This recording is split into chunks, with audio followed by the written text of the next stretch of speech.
બનાસકાંઠા જિલ્લાના થરાદ શહેર ખાતે પ્રજાપતિ સમાજના માં ચામુંડા કૃપા સંઘ ગ્રુપ દ્વારા થરાદથી રાજસ્થાનમાં આવેલ સુંધા માતાજીના મંદિર સુધી પગપાળા યાત્રા કરવામાં આવી અને જેમાં થરાદ પ્રજાપતિ માં ચામુંડા કૃપા સંઘના પ્રમુખ શ્રી પ્રજાપતિ હરેશભાઈ જીવાભાઈની નિગરાની હેઠળ આ પગપાળા યાત્રા યોજવામાં આવી હતી અને જેમાં તારીખ 7/8/2024 થી 9/8/2024 સુધી આ 3 દિવસના અંતરમાં પગપાળા યાત્રા પૂર્ણ કરવામાં આવી હતી અને જેમાં થરાદથી રાજસ્થાનમાં આવેલ સુંધા માતાજીના મંદિર સુધી આશરે 120 કિલોમીટરની પગપાળા યાત્રા થરાદ પ્રજાપતિ સમાજના માં ચામુંડા કૃપા સંઘ ગ્રુપ દ્વારા યાત્રા પૂર્ણ કરવામાં આવી હતી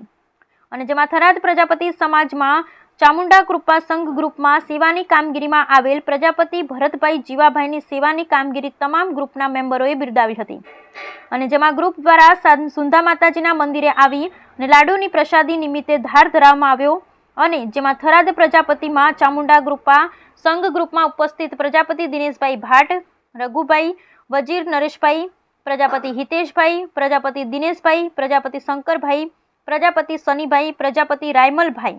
વજીર બકુભાઈ, પ્રજાપતિ કિશનભાઈ, પ્રજાપતિ જયેશભાઈ, પ્રજાપતિ હાવીબેન, પ્રજાપતિ પ્રકાશભાઈ, ભાટ સાગરભાઈ, ફિરોજભાઈ ચૌહાણ, સાહિલભાઈ ચૌહાણ, કેયુમભાઈ ચૌહાણ, પત્રકાર પ્રજાપતિ વિશાલભાઈ પત્રકાર આ તમામ પગપાળા યાત્રામાં ઉપસ્થિત રહ્યા હતા